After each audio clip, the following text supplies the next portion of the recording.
Ice formed a brittle lace on the inside of the glass, blurring the world into a smear of yellow light and shifting shadow.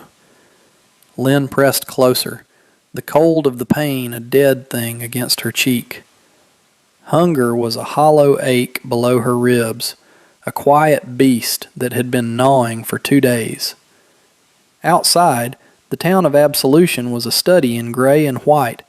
The snow on the muddy street churned into a frozen slurry. But inside the saloon, it was Christmas Eve. Men with flushed faces drank from thick glasses, their laughter a dull roar that could not penetrate the window. At a small table, set away from the others, a man ate alone.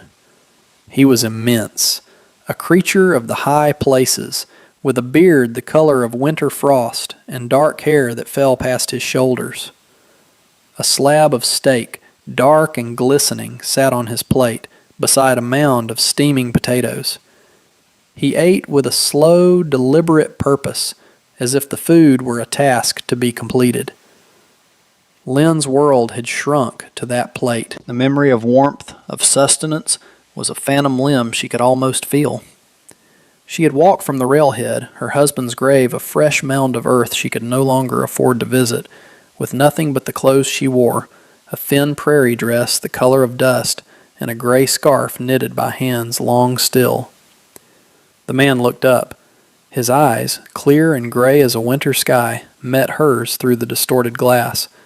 There was no pity in them, no surprise, only a flat, silent acknowledgement. He saw her. He saw the hunger that was her whole existence in that moment. She did not look away. Shame was a luxury, and she had spent the last of it miles back. She simply watched him, this mountain of a man, and he watched her, a ghost at the feast.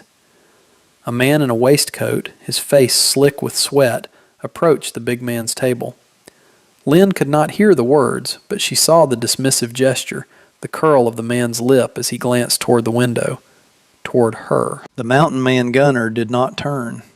He simply laid his fork down beside his knife, the silver making a quiet click against the stoneware. He pushed his chair back, the legs scraping a protest against the floorboards, and rose. He was even larger standing, a figure built to withstand storms and solitude. He picked up his plate, the half-eaten meal a treasure beyond imagining, and walked toward the door. The other men in the saloon fell quiet, their drunken cheer silenced by his passage. The door swung open, spilling a wave of heat and noise and the smell of roasted meat into the frozen air. Lynn flinched back but stood her ground. Gunner stepped out onto the boardwalk, his boots making no sound in the fresh dusting of snow. He stopped in front of her. The cold air plumed from his mouth. He held out the plate. "You look hungrier than I am," he said. His voice was low, a rumble like stones shifting deep underground. She stared at the food, then at his face. It was a face carved by solitude, the lines around his eyes etched by 1,000 suns and 1,000 snows. This was not charity. It was a statement of fact. She took the plate. Her fingers, numb with cold, trembled as they brushed his. The plate was warm. She did not thank him. The word would have been too small. Instead, she took the fork and lifted a piece of potato to her mouth. It was soft and hot and real. He watched her eat, his expression unreadable, his massive frame a bulwark against the biting air that swept down Main Street. This was his test. Not of her gratitude, but of her pride. She ate slowly, deliberately, meeting his gaze with each mouthful. She would not be a beggar, cowering over a gift. She was a woman accepting what was offered, a soul answering its own stark need without apology. When she was finished, she held the empty plate out to him. He took it, his gaze sweeping over her worn dress, the thin scarf, the exhaustion that was bone deep in her face. He gave a slight, almost imperceptible nod. "The town has no place for you," he stated. It was not a question. "No," she agreed, her own voice thin but steady. He considered her for a long moment, the silence stretching between them, thick with the falling snow. The lights of the saloon seemed distant now, a world to which neither of them belonged. My cabin is a day's walk. There is food and work. It was not an invitation to comfort. It was an offer of survival, as stark and unadorned as the landscape around them. He did not wait for her answer. He turned and started walking, his long strides eating up the snow-covered street, heading toward the dark maw of the mountains that loomed over the town. She had a choice: to remain here and perish in the cold indifference of absolution, or to follow this stranger into an even greater wilderness. She looked once more at the saloon, at the faces in the window that were already turning away, forgetting her. Then she tightened the gray scarf around her neck and followed the tracks he left in the snow, a silent shadow moving away from the light. The town fell away behind them, its meager light swallowed by the immense darkness and the swirling snow.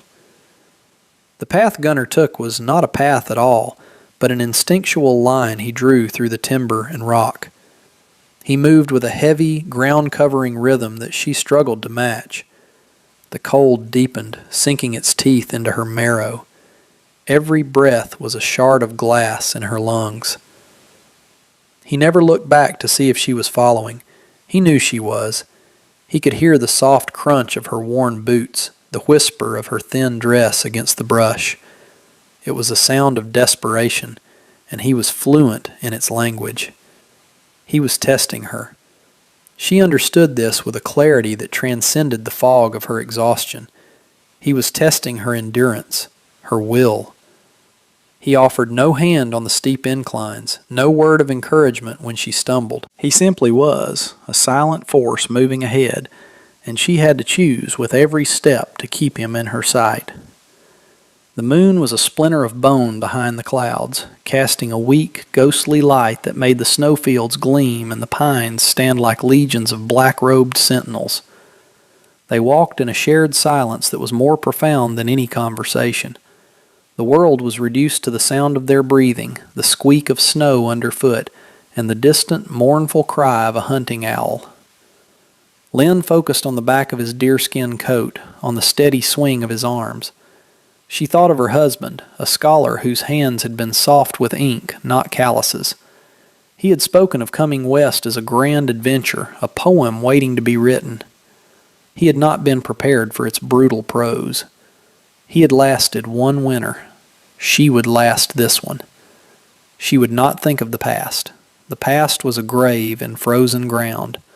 She would not think of the future. The future was a terrifying blank. There was only the next step, and the one after that. Placing one foot in front of the other was her only prayer, her only creed. Hours bled into one another. The landscape became a repetitive dream of white slopes and black trees. Just when she felt her legs would fold, that she would simply lie down in the snow and let the final cold take her, he stopped. Ahead, nestled in a thick stand of firs that offered some protection from the elements, was a cabin. It was small, brutally simple, its logs chinked with mud and moss, its roof sagging under a heavy blanket of snow. A thread of smoke, thin and gray, rose from a stone chimney, a fragile signal of life in the vast sleeping wilderness. He pushed the rough plank door open without a word and stepped inside. He did not hold it for her. He expected her to follow under her own power. She gathered the last of her strength and crossed the threshold, moving from the piercing cold into a space that was only marginally warmer. The interior was as stark as the outside. A single room, a stone hearth where a low fire glowed, a crude table with one chair, and a bed built into the wall piled with furs. It was the den of a solitary animal, a place stripped of all but the essentials for survival. The air smelled of wood smoke, pine, and curing leather. He gestured toward the fire. "Warm yourself." She knelt on the hearth, holding her hands out to the weak flames. The feeling returning to her fingers was a wave of pure agony. She did not make a sound. She accepted the pain as part of the bargain. He moved about the small space, his size making it seem even smaller. He added a log to the fire, the wood hissing as it caught. He filled a tin pot with snow from a bucket by the door and set it on a hook over the flames. He was not a man of wasted movements. Every action was precise, efficient, born of a long and intimate acquaintance with hardship. His poverty seemed absolute. The floor was packed earth. The single window was covered with a stretched, oiled hide that let in a pale, featureless light. There were no books, no pictures, nothing to speak of the man who lived here beyond his ability to endure. Yet there was a strange, clean order to the place. The few tools hanging on the wall were sharp and well oiled. The furs on the bed were clean.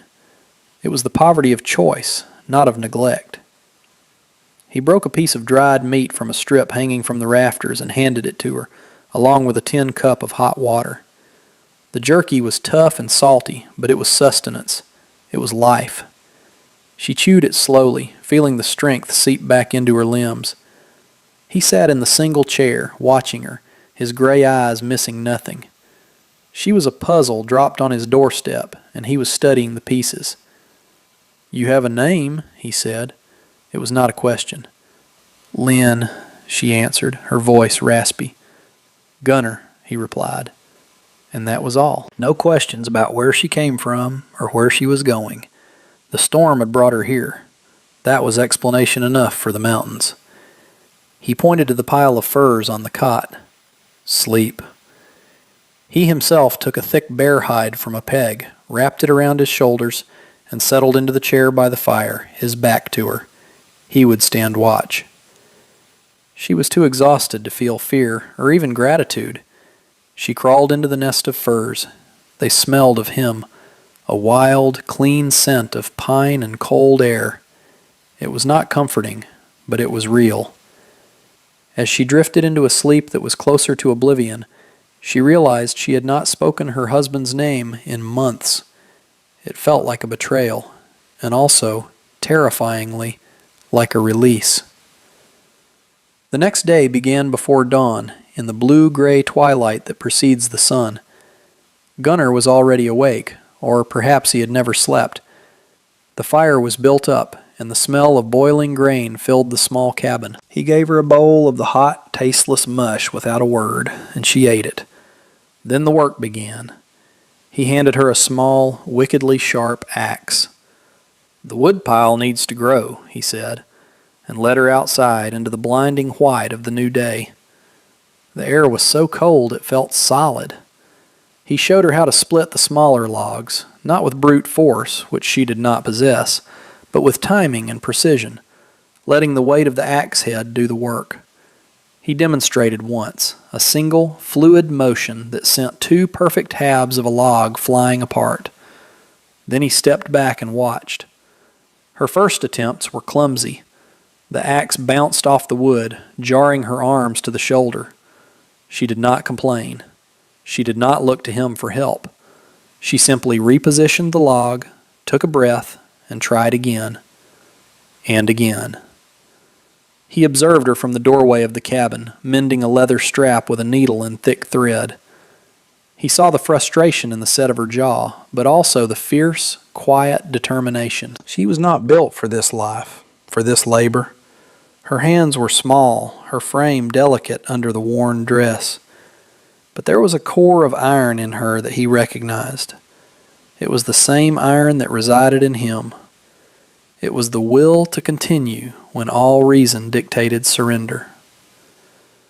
By midday she had established a rhythm. A small, respectable pile of split wood lay beside her. Her muscles screamed in protest and her hands were raw, but she did not stop. He came out and took the axe from her. "Enough." He handed her a bucket. "Water, from the creek. Do not break the ice close to the bank. It is thin." The creek was a short walk through the silent, snow-laden trees. It was a black ribbon of moving water in a white world, gurgling softly under shelves of ice. She found a spot where the current ran faster, where the ice was a thin, clear sheet. She broke it with a rock and dipped the bucket, the shock of the frigid water on her skin making her gasp. The journey back, hauling the heavy, sloshing bucket, was another trial, but when she returned, she saw he had laid out 2 skinned rabbits on the table. He had been hunting while she worked. They worked side by side in the small space, the silence broken only by the sound of his knife and the crackle of the fire. He showed her how to prepare the meat, how to stretch the pelts for curing. He was a patient teacher, his large hands surprisingly deft. There was no wasted speech between them. A word, a gesture, was all that was needed. She learned to read the tightening of his jaw, the slight narrowing of his eyes. He learned to read the weariness in her posture, the resolve in the way she held her head. A language was forming between them, a language of shared tasks and mutual observation. That afternoon, as the sun began to dip below the jagged peaks, casting long blue shadows across the snow, the sound of hoofbeats broke the profound silence. Lynn looked up, startled. Gunner's head had already lifted, his body instantly alert. He moved to the door and peered out. A man on a fine black horse was riding up the narrow track to the cabin. He was dressed in a thick wool coat with a fur collar, his face clean-shaven and prosperous. It was the man from the saloon, the one who had spoken to Gunner. Gunner stepped outside, placing himself between the cabin and the approaching rider. Lynn watched from the doorway, a sudden knot of ice forming in her stomach. The man, Flint, reined in his horse, looking down at Gunner with an air of casual ownership. He surveyed the poor cabin, the small woodpile, and his lip curled in a sneer. "Still living like a savage, Gunner?" Flint said, his voice carrying easily in the still air. Gunner did not reply. He stood like a stone, waiting. Flint's gaze slid past him, fixing on Lynn in the doorway. His eyes lingered on her, a greedy, assessing look that made her skin crawl. "I saw you take in some stray charity," Flint said. "This is no place for a woman. The town has accommodations. I own the hotel. She'd be warm, well fed." The offer hung in the air, thick and ugly. It was not about warmth or food. It was about possession. Gunner's voice, when he finally spoke, was dangerously low. "She is not your concern." Flint laughed, a short, barking sound. "Everything in these hills is my concern. I have the claims, the deeds. This land you're squatting on, it's mine. I've let you stay out of nostalgia. But bringing this kind of trouble here changes things." "There is no trouble here," Gunner said. "Only you." Flint's smile vanished. "You have nothing, mountain man. A broken down shack, a few furs. I could have the sheriff run you out before the next snow. Think about it." He looked at Lynn again. "And you? Think about my offer. A warm bed is better than a frozen grave." He wheeled his horse around and galloped away, leaving a trail of churned snow and echoing threats behind him. Gunner stood for a long time, staring after him, his fists clenched at his sides. He was a force of nature, a storm gathering on a silent peak. Lynn realized she was not afraid of the wilderness. She was afraid of the men who sought to own it. The visit from Flint left a poison in the air. The vast silence of the mountains no longer felt like peace. It felt like isolation. The cabin, which had been a refuge, now seemed like a trap. Gunner became even more withdrawn, his quietness deepening into a brooding stillness. He spent hours staring into the fire, his jaw tight, his thoughts a locked room she could not enter. Lynn continued her work, her hands now calloused and her muscles aching with a familiar fire. She chopped wood, hauled water, mended his worn buckskins with small, neat stitches.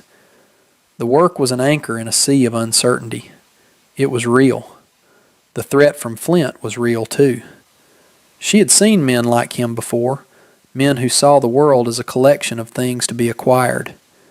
They mistook poverty for weakness and solitude for helplessness. They were always wrong, but they caused immense damage in the process of discovering their error. One evening the wind began to rise. It started as a low moan through the pines, a mournful sound that grew steadily into a high, shrieking howl. Snow began to fall, not in gentle flakes, but in a thick, blinding curtain that erased the world outside the cabin door. The blizzard hit them with the force of a physical blow. The small cabin shuddered under the assault. Wind screamed through the tiny gaps in the chinking, and fine, powdery snow sifted in under the door. Gunnar worked to secure their small fortress, packing more mud into the cracks, reinforcing the hide over the window. He moved with an urgency she had not seen before. This was a different kind of enemy, one he could not face down with his fists. It was an impersonal, elemental fury. They were trapped. The world shrank to the four walls of the cabin, to the circle of light cast by the fire. The storm raged for a day, and then another. Time lost its meaning, measured only by the logs Gunnar added to the fire and the meager meals they shared. The silence between them changed again. It was no longer a silence of observation, but one of shared vulnerability. They were two small heartbeats in the heart of a great white storm. On the second night of the blizzard, the cold became relentless. Despite the roaring fire, a deep chill permeated the cabin. Lynn found herself shivering uncontrollably, a deep, racking tremor that came from the bone. She tried to hide it, pulling the thin scarf tighter around her shoulders, but Gunnar noticed. He stopped his pacing and looked at her, his gray eyes narrowed with concern. He walked to the bed, pulled off the thickest fur, a heavy, magnificent wolf pelt, its fur deep and silver-tipped, and wrapped it around her shoulders. It was heavy and surprisingly warm, carrying the scent of wood smoke and the faint, wild smell of the animal. "Thank you," she whispered. He merely grunted in response, but he did not move away. He stood by her chair, a silent guardian, his presence a comfort she would not have expected. His gaze fell upon her hands, which were clenched in her lap. He reached out, his large, calloused hand engulfing one of hers. He gently uncurled her fingers. Her palms were a mess of blisters, some broken and raw from the axe. He said nothing. He went to a small wooden chest in the corner, one she had assumed held tools, and took out a small tin. He opened it, revealing a dark, pungent salve. He knelt before her, and with a touch that was surprisingly gentle, began to treat her wounds. His thumb moved slowly over her palm, working the salve into the broken skin. The gesture was so intimate, so devoid of artifice, it stole her breath. She watched the top of his head, the way his dark hair fell forward, hiding his face. In that moment, he was not a fearsome mountain man. He was just a man, tending to a wound. She did not pull away. For the first time since her husband's death, she felt the touch of another person not as a threat or a transaction, but as a simple, unadorned act of care. The storm howled outside, a beast trying to claw its way in, but inside the tiny cabin, a fragile peace had settled. He finished his work and stood up, his face once again an unreadable mask. "The storm will break by morning," he said. He went back to his chair by the fire, wrapping the bearskin around his shoulders, but the space between them had changed. It was no longer a gulf of strangeness and suspicion. A bridge had been built, silently, in the heart of the storm. It was a bridge made of shared work, shared danger, and a small tin of healing salve. The world was born anew in silence and blinding light. The blizzard had passed, leaving behind a landscape sculpted into impossible, beautiful shapes. The snow was piled in deep drifts against the cabin, and every branch of every tree was coated in a thick layer of white. It was a world scrubbed clean, pristine, and unforgiving. Gunnar pushed the door open against a wall of snow, digging them out with a crude shovel. The air that rushed in was frigid but clean, smelling of pine and cold stone. It felt like the first breath after a long illness. "We have to move," he said, his voice flat. Lynn stared at him, confused. Back to the town? The thought of returning to absolution, to the predatory gaze of Flint, was a cold dread in her gut. "No," he said. He gestured with his head, not toward the path they had taken, but deeper into the mountains, toward the high, jagged peaks that scraped the sky. There. She did not understand. There was nothing up there but rock and ice and more wilderness. To go deeper in seemed like madness. But she looked at his face, at the grim certainty in his eyes, and she trusted him. She had no reason to, not really. He was a stranger who had offered her shelter that was little better than the elements themselves. But he had also shared his food, wrapped her in his warmest fur, and tended to her hands. Trust was not a matter of reason. It was a quiet instinct, a recognition of strength, and a surprising, hidden well of decency. She simply nodded. "I will be ready." They packed little. He took his rifle, a knife, and a small pack with some dried meat and a water skin. She had nothing to pack but the clothes on her back and the wolf pelt he had given her, which she now wore as a cloak. He had fashioned crude snowshoes for them both from bent branches and leather thongs, and he showed her how to walk in them, a wide, gliding gait that kept them atop the deep snow. The journey was arduous. They climbed steadily, moving out of the thick timberline onto the exposed shoulders of the mountain. The sun on the snow was dazzling, and the world was a vast, silent expanse of white and blue. Below them, the forest stretched out like a dark green sea. The little cabin was soon lost to view, a tiny, insignificant speck. Lynn's lungs burned with the effort in the thin air, but she did not fall behind. The work of the past days, the splitting of wood and the hauling of water, had hardened her. She felt a strength in her own body she had not known she possessed. Gunnar set a relentless pace, but it was a pace he knew she could manage. He was no longer testing her. He was leading her. There was a purpose in his stride now, a destination in his mind.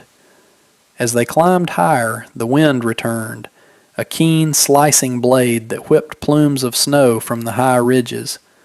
They had to lean into it, their heads bowed, communicating with hand signals. It was a battle against the mountain itself. Late in the afternoon, they reached a high pass, a narrow saddle of rock between two towering peaks. The wind was ferocious here, a physical force that threatened to tear them from their feet. Gunnar grabbed her arm, his grip like iron, and pulled her behind the tall outcropping of rock that offered some shelter. "Almost there," he shouted over the roar of the wind. She looked at him, her face numb, her eyes watering from the cold. Where could they possibly be going? There was nothing here. Nothing but the end of the world. He pointed. Ahead of them, the pass opened onto a steep, downward slope. It was a threshold, a gateway between the world she knew and something else entirely. He led her forward, out of the shelter of the rock and to the edge of the precipice, and she saw. The wind seemed to fall away. The world went silent. Below them, nestled in a perfectly circular valley, shielded on all sides by the granite walls of the surrounding peaks, was a place that should not have existed. It was a hidden world, a secret garden in the heart of the winter. A river steaming in the cold air snaked through the valley floor, its banks a startling verdant green. Geothermal heat kept the snow at bay here, and in the center of this impossible valley, on the bank of the river, stood a lodge. It was not a cabin. It was a magnificent structure of dark, massive logs and gray river stone, with a long, low roof and tall stone chimneys from which plumes of white smoke rose into the crisp air. Sturdy outbuildings and a large corral, where a small herd of hardy cattle stood contentedly, were clustered nearby. It was a place of permanence, of wealth, of impossible, breathtaking beauty. It was a fortress of solitude and comfort, hidden from the world. Lynn stared, unable to process what she was seeing. It did not compute. The squalid shack, the dried meat, the worn clothes, none of it fit with this. She turned to look at Gunnar. He was not looking at the valley. He was looking at her. He was watching her face, his own expression stripped bare for the first time. There was no hardness in his eyes now, only a raw, searching vulnerability. He was waiting for her reaction. This, she realized, was the final test, not of her body's endurance, but of her heart's. She did not gasp. She did not cry out in amazement. The sight of the lodge, of the impossible green valley, was so far beyond the scope of her reality that it bypassed shock and landed somewhere deeper, in a place of quiet, stunning revelation. It was like seeing the inner workings of a man's soul laid bare. All the pieces of him clicked into place. The quiet confidence, the disregard for the town and its small-minded tyrants, the reason he lived apart, the reason he had tested her. He had not been testing her for weakness, but for a particular kind of strength, the kind that was not impressed by surfaces. She turned her gaze from the valley and looked fully at him. The wind whipped strands of hair across his face, and his eyes were the color of the stone in the distant chimneys. She saw the question in them, the fear that he had guarded for so long, the fear of being seen only for what he had, not for who he was. The shack had been a filter. The hardship had been a crucible. He had wanted to know if she would break, if she would complain, if she would see him as a poor savage to be pitied or used. He had wanted to know if her spirit was as resilient as her body. She thought of Flint, with his fine horse and his sneering condescension, a man whose wealth was a weapon and a shield. And then she looked at Gunnar, a man whose wealth was a secret, a burden, a fortress built to keep the world out. "You were afraid," she said, her voice soft but clear, carried on the wind. It was not an accusation. It was a statement of understanding. A muscle jumped in his jaw. His eyes searched hers, looking for the telltale glitter of greed, for the shift of calculation. He found none. He saw only a quiet comprehension that mirrored his own solitude. He had lived so long in his fortress that he had forgotten how to open the gate. "Men like Flint," he began, his voice rough with emotion he rarely allowed himself. "They see a fortune, and they see a tool. They see a man, and they see a rival. I came to these mountains with nothing. I found what was hidden. Silver. Not a lot, but enough. Enough to build a life away from all that. But the more I built, the more I had to hide." The perspective shifted, the world reconfiguring around this new truth. The narration of his life, which she had assumed was a simple story of survival, was in fact a complex tale of escape. He was not a hermit by necessity, but by choice. He was a king in self-imposed exile, guarding his small, perfect kingdom from a world he did not trust. "The shack," she said, finally understanding. "It is a watchtower." "It is a lie," he corrected her, the words tasting like ash in his mouth. "To see who comes, and why." He had built a life of substance, but had been forced to live a life of shadow. He had everything a man could want, except someone to share it with. Someone who could see the man inside the fortress, not just the stone walls. They began the descent into the valley. The path was steep but well worn, a path he had walked 1,000 times. As they moved lower, the air grew warmer, the scent of pine and damp earth replacing the sterile cold of the high peaks. It was like walking from winter into a secret spring. They did not speak. The revelation lay between them, a fragile, precious thing. As they drew closer to the lodge, she saw the details. The masterful joinery of the logs, the smooth, polished stones of the walkway, the clear glass and the large windows. This was the work of the man who took pride in what he built, a man who loved permanence and beauty. And hidden among the poverty of the other cabin, she now remembered one thing that had seemed out of place. A single, finely made axe, its head perfectly balanced, its handle worn smooth with care. A tool that belonged here, not there. The telling detail. He led her to the massive front door, which was made of thick, dark wood with iron hinges. He pushed it open, and for the second time she followed him across a threshold. But this was not a hovel. This was a home. The inside was as magnificent as the outside. A great room with a vaulted ceiling, a massive stone fireplace where a fire blazed cheerfully, comfortable-looking furniture made of polished wood and soft leather.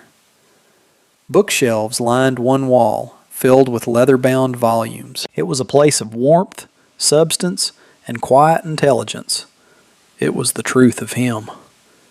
He stood in the center of the room, looking awkward and out of place in his own home, still wearing the rough clothes of his other life. He had brought her to his heart, and he did not know what to do next. She walked to the fireplace, holding her hands out to the generous warmth.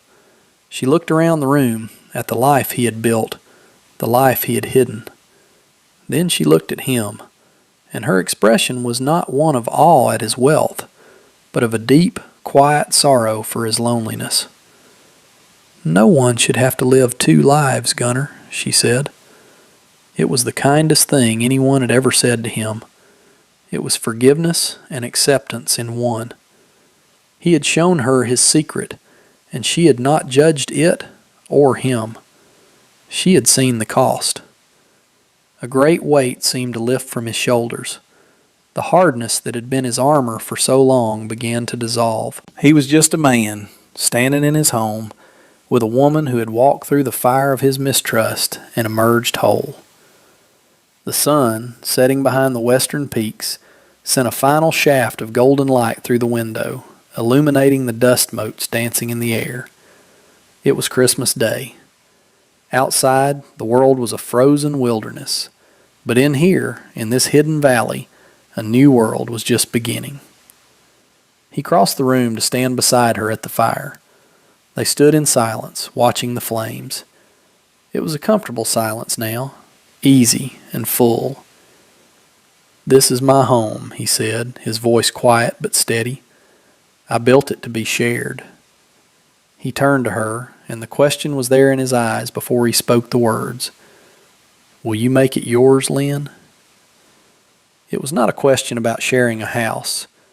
It was a question about sharing a life, about ending their twin solitudes together. She looked up at his face, at the lines of hardship and the deep well of loneliness in his eyes, and she saw a reflection of her own journey. They were two survivors, two souls who had been tested by the wilderness and the cruelty of men. She gave him the smallest of smiles, the first true smile he had ever seen from her. It was like the sun breaking through after a long storm. "I am already home," she said.